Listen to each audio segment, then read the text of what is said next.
아멘.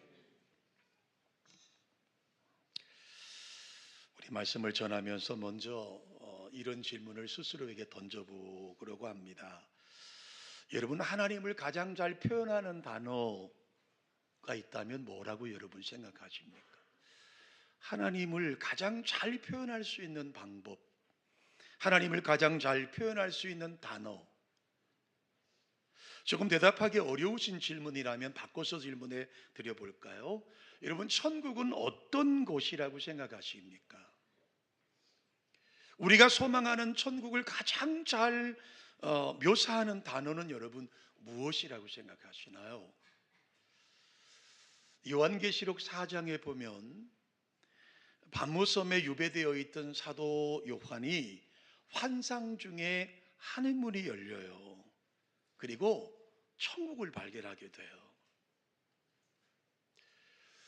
여러분, 이 땅의 세계가 아니라 하늘문이 열려서 유배되어 있던 사도 요한이 보았던 그 천국의 모습은 어떤 모습이었을까요? 얼마나 황홀했을까요? 얼마나 신비로웠을까요? 그 장면이 요한계시록 4장 8절에 소개되고 있습니다. 자, 우리 함께 읽어보실까요? 이르시기를 거룩하다 거룩하다 거룩하다 주 하나님 곧 전능하신 이여 전에도 계셨고 이제도 계셨고 장차 오실 이시니라. 할렐루야. 여러분 보세요. 그것은 이 땅의 언어가 아니었어요. 이 땅의 소리가 아니었어요. 천상의 언어로 들려진 노랫소리였어요. 네 생물이 각각 6날개를 날면서 쉬지 않고 노래하는데 그 노랫소리가 바로 거룩하다 거룩하다 거룩하다 라고 하는 말씀이에요. 아마 어쩌면 이 4장 8절의 말씀이 천국의 모습을 가장 잘 표현해 주는 것이었고 천국의 주인이신 하나님을 가장 잘 묘사하고 있는 말씀이 뭘까요? 거룩하다 거룩하다 거룩하다. 그렇습니다. 하나님은 거룩하신 분이세요. 그리고 그 거룩하신 하나님이 계신 그 천국 또한 거룩한 곳이라고 말씀하고 있는 거예요. 여러분, 하늘나라에서 하늘문에서 천상에서 들려지는 거룩하다 거룩하다 거룩하다라고 하는 말처럼 하나님을 잘 표현하는 방법은 아마 다른 어떤 적절한 단어가 없을 거라고 생각이 들어요. 그런데 여러분 자세히 보세요. 그 천사에서 네 생물들이 거룩하다 한 번 언급한 것이 아니라 거룩하다 거룩하다 거룩하다라고 노래하고 있어요. 여러분, 구약 성경의 언어인 히브리어에는요 같은 말이나 문장을 3번을 반복한다라고 하는 것은 그 단어를 최상태를 말해주고 있는 거예요. 그러니까 이 천상세계에서 들려진 거룩하다 거룩하다 거룩하다라고 하는 이 말을 3번 반복해서 쓰고 있다라고 하는 말은요 하나님이 그 하나님의 거룩하심을 최상의 것으로 우리 가운데 소개하고 있는 거예요. 하나님은 거룩하신 분이다. 오늘 저와 여러분이 예배드리는 우리 예배를 받으시는 대상이신 하나님은요 거룩하신 분이다. 그 거룩하심을 내 생물이 지금 최상을 다해서 거룩하다고 말씀하고 있어요. 우리 인간에는 많은 언어가 있습니다. 참 많은 것들을 표현할 수 있습니다. 그러나 사실은요 표현할 수 없는 게 있어요. 하나님이라는 존재를 어떻게 표현할 수 있는 방법이 없죠. 오늘 본문 이사야 6장에도 이사야 선지자가 하나님의 거하시는 하늘나라를 보았어요. 그리고 스랍들이 이런 찬양을 드리는 것을 보았어요. 거룩하다 거룩하다 거룩하다. 3절의 말씀을 보시면 거룩하다 거룩하다 거룩하다. 요한계시록 4장에 보았던 사도 요한이 보았던 그 천국의 모습이 거룩하다 거룩하다 거룩하다였다면 이 땅에 예수님께서 이 땅에 오실 때 약 한 740여 년 전 이야기지 않습니까? 그때 이사야가 보았던 하늘나라의 예배도 어떤 고백이었습니까? 거룩하다 거룩하다 거룩하다 라고 하는 고백이에요. 오늘 여러분 6장 1절은 이렇게 출발하지 않습니까? 우시야 왕이 죽던 해에 우시아 왕은요, 여러분 남쪽 유다의 10번째 왕이었어요. 그리고 그는 52년 동안 나라를 통치했습니다. 이 남쪽 유다 왕이었던 우시아 왕이 통치할 때 이스라엘은 남쪽 유다와 북쪽 이스라엘로 갈려져 있는 상황이었는데, 사실은 우시아 왕이 통치하던 시대가 가장 최고의 전성기를 누리고 있었던 때였습니다. 그게 역대하 26장에 소개하고 있어요. 여러분, 우시아 왕은요 16살에 왕이 되었어요. 그리고 선지자 스가랴의 가르침을 받아서 하나님 앞에 정직한 왕 중에 한 사람이 우시아였습니다. 하나님께서 그 우시아의 정직함으로 그 땅을 축복하셨죠. 이스라엘은 큰 번영을 누리게 되었습니다. 그리고 국방은 국력은 막강해졌고요, 백성들은 태평성대를 누리게 되었습니다. 우시아 왕은 많은 성을 건축했습니다. 사막에 망대를 세웠고요, 저수지를 팠고요, 웅덩이를 만들어서 농토를 개발했습니다. 고원과 평지에는 가축을 기르도록 했고요, 산과 들을 개간해서 농토를 만들어서 체계적으로 관리하던 왕이었습니다. 그렇게 함으로 백성들의 먹고 사는 문제가 풍요롭게 되었다는 것이죠. 뿐만 아니라 군대를 대대적으로 정비했고 새로운 무기를 만들었습니다. 연구소를 만들어서 새로운 무기를 개발했고, 그 안심을 바탕으로 블레셋 땅을 점령해 영토를 확장해 가던 왕이었습니다. 심지어 암몬 사람들로부터, 암몬 족속으로부터 조공을 받는 상황이 되었습니다. 남쪽 유다 역사의 최고의 전성기를 맞이한 때가 우시아 왕 때였습니다. 그런데 여러분, 어느 시대를 막론하고 번영과 풍요 뒤에는 여러분 죄악이 도사리고 있습니다. 신앙은 나태해지고 부패하고 상처가 점점 더해가고 있습니다. 생활은 나아졌는지 모르지만, 국력은 강해졌는지 모르지만 신앙은 뒤로 쇠퇴해져 버렸습니다. 하나님에 대한 열정은 점점 식어지고 향락과 사치와 풍조가 번져가는 것을 역대하 27장 2절에 소개하고 있습니다. 뿐만 아니라 국제적인 정세는 긴장감이 갓돌았습니다. 아수르의 디글랏 발레셀이라고 하는 새로운 실력자가 부상하면서 이스라엘을 비롯한 근동 지방의 긴장이 휩싸였습니다. 그 강대한 아수르가 언제 우리 남쪽 유다를 침공해 올지 모르는 두려움이 있습니다. 비록 우시아 왕이 군대를 점검하고 새로운 무기를 만들고 군사력을 많이 강화시켜 놓았지만, 사실 아수르라고 하는 강대한 나라가 이 민족을 쳐들어오게 되면 그들을 막아낼 방법이 없습니다. 비록 지금 우시아를 통해서 나라가 풍요와 번영을 누리고 있지만, 언제 국제적인 소용돌이에 휘말릴 상황이 될 수밖에 없는 그런 상황이 그들 앞에 놓여져 있습니다. 바로 그때 우시아가 그만 죽어버리고 맙니다. 백성들이 느끼는 감정이 어땠을까요? 얼마나 불안했을까요? 국제정세도 어떻게 변할지 모르는 불안한 상황 속에서 그나마 이 땅을 강하게 만들었던 우시아 왕이 그만 죽어버린 거예요. 우시아 왕 때문에 평화가 왔는 줄 알았는데, 우시아 왕 때문에 나라가 부강한 줄 알았는데, 우시아 왕 때문에 우리가 그나마 먹고 살만해졌는데 그만 죽어버리고 만 거예요. 백성들의 절망에 찾아왔던 그때가 바로 오늘 본문이 소개되고 있는 때입니다. 1절의 말씀을 다시 한번 보십시오. 우시아가 죽던 때, 다시 말하면 온 나라 백성들이 불안에 빠져 있을 때, 그때 이사야가 성전을 찾습니다. 우시아가 죽던 때에 이사야가 성전을 찾아갔다라고 하는 것은 우리에게 많은 것을 암시해 주고 있습니다. 지금까지 이스라엘 역사의 중심은 우시아 왕이었습니다. 우시아 왕이 국력을 강하게 만들었습니다. 우시아 왕이 통치를 잘해서 백성들이 먹고 살 걱정 없이 태평성대를 누리고 있었습니다. 그 모든 것이 우시아 왕의 은덕이라고 생각을 했습니다. 그래서 우리 온 백성들은 우시아 왕을 바라보았어요. 우시아 왕을 지지했습니다. 그런데 우시아 왕이 죽었습니다. 그렇게 우리가 의지하고 따랐던 우리의 지도자가 갑자기 생을 마감했습니다. 여러분, 제가 초등학생 때 박정희 대통령이 돌아가셨습니다. 저는 강원도 산골에, 아주 깊은 산골에 지금도 생생합니다. 온 마을 사람들이요, 학교 운동장에 모였습니다. 우리나라가 망했다고, 우리가 끝났다고, 이제 북한이 쳐들어와서 우리는 공산당이 된다고 얼마나 많이 우셨는지 아십니까? 그때 그 심정 아니었을까요?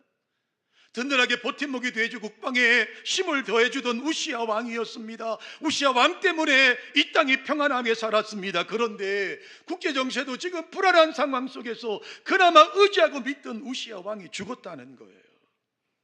그러니 어디에 우리의 관심을 가지고, 어디에 우리의 비전을 가지고 우리가 어떻게 어떤 지도자를 따라가야 될 것인가?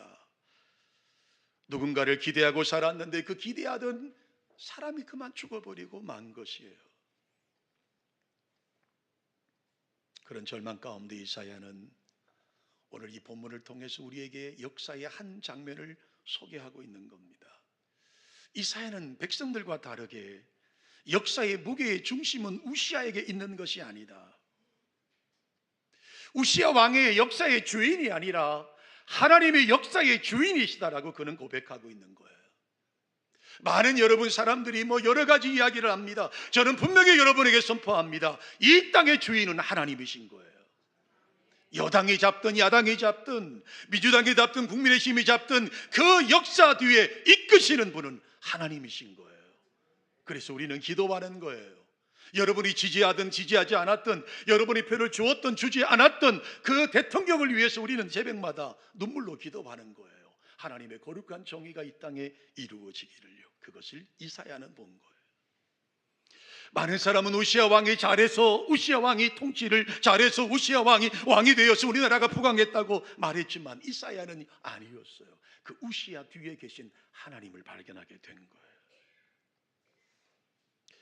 백성들은 우시아가 죽어서 희망이 사라졌다고 말했지만 이사야는 오늘 본문을 통해서 우리에게 뭐라고 말씀하십니까?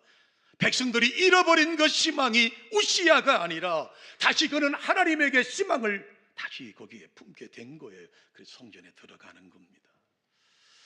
사실 우리가 잘 아는 바와 같이 이스라엘 백성들은 삶의 중심이 성막이었습니다. 광야 생활할 때를 보세요. 성막이 이스라엘 백성의 중심 아니었습니까? 이스라엘 백성들은 성막을 중심으로 동서남북으로 세 지파씩 분리돼서 생활했습니다. 그들은 오직 성막만 바라봤어요. 성막 위에 떠오르는 불기둥과 구름기둥을 보면서 움직였다라고 하는 겁니다. 가나안 땅 생활이 끝났습니다. 가나안에 정착이 됐습니다. 광야 생활이 끝났고 이제 가나안 땅에 들어가서 성소가 이스라엘 백성들의 중심이 되었습니다. 하나님의 말씀을 선포할 때에도 성수에서 말씀이 선포되었습니다. 이스라엘 백성들이 하나님께 헌신을 다짐할 때도 성수에서 다짐했습니다. 그러다가 솔로몬 시대에 넘어왔고 하나님의 드디어 성전이 건축되었죠. 그들의 삶은 자연스럽게 성전 중심으로 바뀌었습니다. 그런데 나라가 막강해지고 국력이 강해지고 먹고 살만하니 그 성전 중심의 삶이 잃어버리고 만 것이죠. 광야 생활할 때는 성막을 중심으로 생활을 했습니다. 가나안 땅에 들어와서도 성소가 중심되어서 그리고 성전이 완공되고 성전이 중심되었는데 어느덧 우시아 왕이라고 하는 강력한 군주가 나타나게 되니 성전이, 성막이, 성소가 중심이 아니라 사람 중심으로 변해버리고 만 것이죠. 우시아 왕이 통치를 너무 잘하게 되니까 백성들은 하나님을 잃어버리고 말았던 거예요. 하나님 중심으로 살았던 그 이스라엘 백성들이 우시아 왕을 바라보며 살아가고 있더라는 거예요. 오늘 이사야는 그것을 오늘 우리에게 말씀해 주고 있는 겁니다.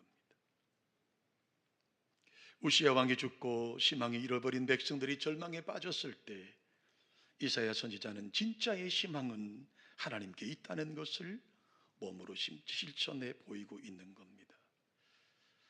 바로 이스라엘 백성이 회복해야 될 것은 바로 이 성전의 예배가 회복되어야 되는 것이죠. 사실 여러분, 이것이 그때 이야기만 될까요? 아니요. 오늘 우리의 모습 아닙니까?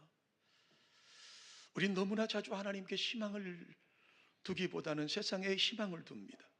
사람들에게 희망을 둡니다. 자기가 따르는 지도자에게 희망을 둡니다. 물론 하나님께서는 사람을 통해 역사하시지요. 하나님은 사람을 통해서 당신의 뜻을 이루게 하십니다. 그러나 어떤 사람도, 어떤 지도자도, 어떤 능력 있는 사람도 하나님을 대신할 수는 없는 거예요. 우시야 왕이 통치를 아무리 잘했다 할지라도 우시야 왕이 하나님이 될 수가 없었던 것이죠. 성경은 이렇게 말씀하고 있습니다. 역대하 26장 5절의 말씀에 보시면 하나님의 묵시를 밝히 아는 스가랴가 그 앞에 붙어야 되는 게 있어요. 우시야 때 우시야가 하나님의 묵시를 밝히 아는 스가랴가 사는 날 동안 하나님을 찾았고 하나님을 찾았습니다. 그가 여호와를 찾는 동안에 하나님이 형통하게 하셨다고 말씀하고 있잖아요. 우시야가 잘한 것이 아니라 우시야가 하나님을 찾을 때, 하나님께 나아갈 때 하나님이 그에게 복을 주시더라는 거예요. 왜 우리가 이렇게 어렵게 삽니까? 왜 우리가 지금 이렇게 좌절하고 삽니까? 우리의 목적을 하나님에게 두지 못했기 때문 아닙니까? 그런데 어리석게도 이스라엘 백성들은요, 우시야를 형통케 하시는 하나님을 바라보지 못했습니다. 우시야를 바라보게 되더라는 거예요. 우시야가 정치를 잘해서, 우시야가 정치를 잘해서 나라가 부강해졌다. 우시야가 정치를 잘해서 이렇게 태평성대를 누리고 있다. 그러나 이사야는 이것을 발견한 거예요. 아니야, 우시야가 물론 잘했어. 그러나 그 우시야를 통해 역사하시는 하나님을 바라보게 된 거예요. 그러니 여러분, 우시야가 죽으니까 우시야를 바라보던 모든 사람은 다 희망이 사라져버린 것, 돼버리고 만 거예요. 이사야는 성전을 찾아갔습니다. 성전에 들어간 이사야는 성전에 가득한 하나님의 옷자락을 보았어요. 이 말은요, 하나님의 영광이 온 성전 안에 가득했다라는 겁니다. 스랍들이 노래하는 소리가 들렸습니다. 하나님의 영광이 온 땅에 충만한 것을 그는 바라보게 된 거예요. 여러분, 성전과 온 땅에 가득한 그 하나님의 영광은요, 하나님의 거룩하심이 성전 안에 가득하게 넘쳐난 거예요. 그리고 앞서 말씀드린 것처럼 스랍들이요 지금 노래를 부르는 거예요. 거룩하다 거룩하다 거룩하다라고 노래를 부르는 거예요. 하나님의 존귀하신 분을 거룩하다고 지금 고백하고 있는 거예요. 여러분, 인간이 제가 어떤 학식과 어떤 자료를 여러분에게 들이미는 것이 아니라 인간의 표현으로는 다 표현할 수 없을 정도의 거룩하신 하나님의 그 위대하심과 거룩하심이 성전 안에 풍성하게 넘치고 있다는 겁니다. 하나님께서 얼마나 거룩한지를 보여주는 또 다른 장면이 오늘 본문에 기록하고 있어요. 이사야가 본 스랍들에게는 6개의 날개가 있습니다. 그 6개의 날개 중에 2개의 날개로는 얼굴을 가렸습니다.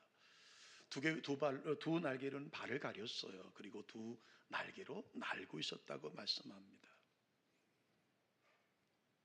얼굴을 가렸다는 말은 어떤 의미일까요? 여러분, 거룩하신 하나님을 차마 눈으로 볼 수 없는 거지요. 너무 거룩하신 하나님의 그 거룩한 영광을 스랍들이라 할지라도, 천사들이라 할지라도 감히 그 하나님의 거룩하심을 두 눈으로 쳐다볼 수 없다라고 하는 거예요. 뿐만 아니라 성경에 지금 여러분, 발은요 종종 더러움을 나타내는 신체 부위를 소개할 때 발을 사용합니다. 이스라엘 지역은 비가 오지 않습니다. 건기로 인해서 땅에 먼지가 많이 나요. 신는 신발이 다 샌들같이 생겼기 때문에 밖에 갔다 들어오면 반드시 발을 씻게 되어 있습니다. 발은 가장 더러운 부위를 소개할 때 발을 사용해요. 그렇기 때문에 스랍들이 2 날개로 발을 가렸다라고 하는 말은요, 더럽고 불결한 자신의 모습을 가렸다라고 하는 겁니다. 여러분, 여기 스랍이라는 말은요 오늘 본문에만 기록되어 성경에 어디에도 나오지 않아요. 아마 천군 천사라고 우리가 해석할 수 있겠죠. 천사는 이 땅에 존재하는 것이 아니지 않습니까? 천상의 세계에 있는 것 아닙니까? 인간처럼 죄악에 만연한 세상에 속한 존재가 아니지 않습니까? 그런데 하나님 나라에서조차 하나님의 거룩하심이 얼마나 영화로우신지 그 하나님을 모시는 천사들조차 눈을 가릴 수밖에 없다라고 하는 것이죠. 그 거룩하심 앞에 섰던 이사야가 5절의 말씀으로 우리 다 같이 한번 우리 읽어보실까요? 그가 그 거룩하신 하나님 앞에 고백한 고백을 보세요. 다 같이 읽습니다. 그때 내가 말하되 화로다 나여 망하게 되었도다. 나는 입술이 부정한 사람이요 나는 입술이 부정한 백성 중에 거주하면서 만군의 여호와이신 왕을 배웠음이었다. 하나님의 거룩하심 앞에 서게 되자 자신의 치부가 적나라하게 드러나 버리고 만 거예요. 거룩하다 거룩하다 거룩하다라고 외치는 스랍들의 비교해 보면 자신의 입술은 부정한 입술일 수밖에 없었던 거예요. 이렇게 부끄럽고 이렇게 초라하고 이렇게 불결한 자신은 망할 수밖에 없구나. 스랍들마저도 감히 쳐다볼 수 없었던 거룩하신 하나님을 나는 지금도 입술이 부정해서 나는 차마 그분 앞에 망할 수밖에 없는 존재이구나. 그것이 거룩하신 하나님 앞에 섰던 이사야의 고백이었습니다. 자, 그러면 오늘 우리의 모습을 돌아보십시다. 오늘날 우리 조국교회가 거룩함을 상실한 이유가 무엇일 거라고 생각하십니까? 왜 세상이 우리 교회를 향하여 손가락질한다고 생각하십니까? 왜 거룩한 성직자들을 향하여 그렇게 비판의 목소리가 높아질까요?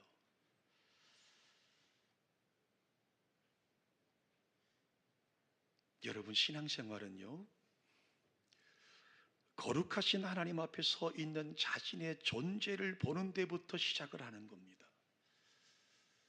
거룩하신 하나님 앞에 서 있는 내 자신의 존재를 확인하면서부터 신앙이 시작되는 거예요. 내 자신이 얼마나 부끄러운 존재인지, 내 안에 감추어진 죄악들이 얼마나 추악한 것인지, 드러나지 않은 죄악이 얼마나 많은지를 보고 깨닫는 데부터 신앙이 출발되는 거예요. 그래서 우리가 신앙은요, 내가 죄인이라고 하는 고백 속에 시작이 되는 거예요. 그렇다면 오늘 우리가 왜 거룩을 잃어버렸죠? 왜 오늘날 우리가 거룩을 잃어버렸습니까? 이것을 보지 못하기 때문입니다. 나는 죄인이라고 하는 고백을 하지 않아요. 남들보다 이 정도면 낫다고 생각을 합니다. 죄를 용서받을 필요가 없다고 생각을 합니다. 괜찮은 사람이라고 생각을 합니다. 그래서 회개하지 않습니다.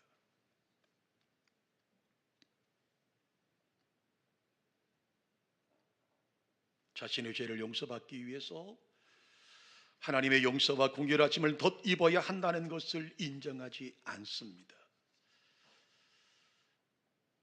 그렇게 하나님의 거룩하심 앞에 서지 않는 사람, 그 자신의 죄를 보지 못하는 사람은요, 죄 용서를 받을 수도 없고 하나님께서 그런 사람을 사용하지도 않으십니다.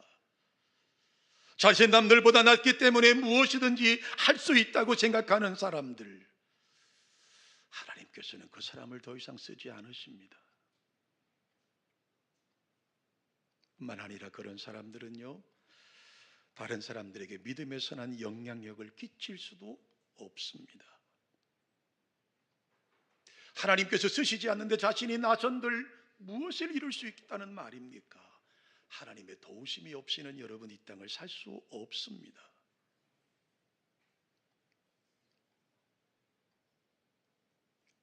그런데 오늘 우리는 하나님의 거룩하심 앞에 서지 않으니까 자신의 부끄러운 치부가 드러나지 않는 겁니다. 하나님의 거룩하심 앞에 서는 사람은 오늘 본문의 이사야처럼 자신이 얼마나 부끄러운 존재인지를 뼈저리게 느낄 수밖에 없는데 우리는 그런 시간을 갖기를 원치 않습니다.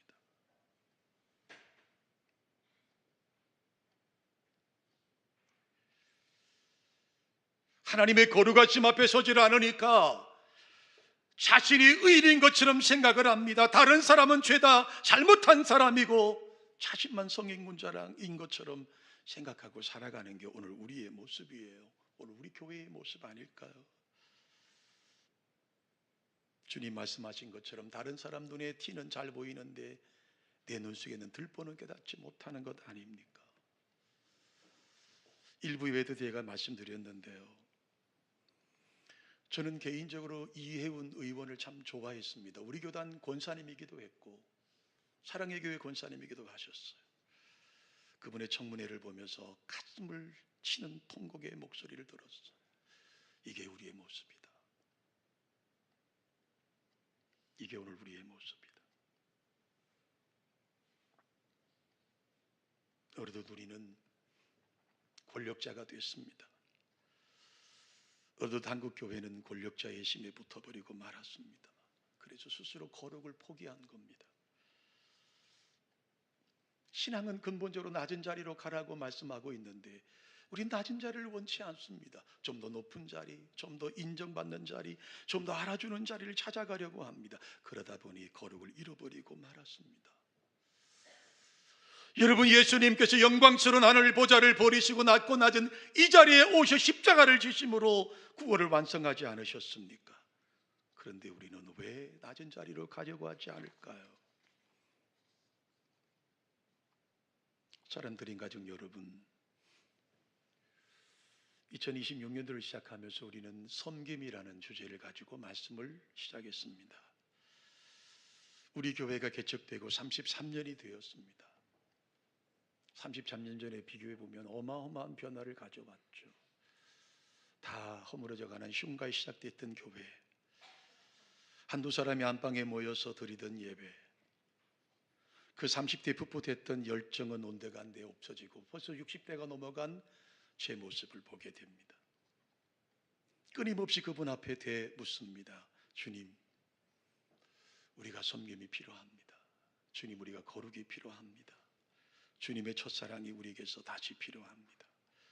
다시 우리 눈에 눈물이 필요하고 밤을 새워 금식하며 기도했던 것이 우리에게 필요합니다. 어느덧 우리에겐 힘이 생겼습니다.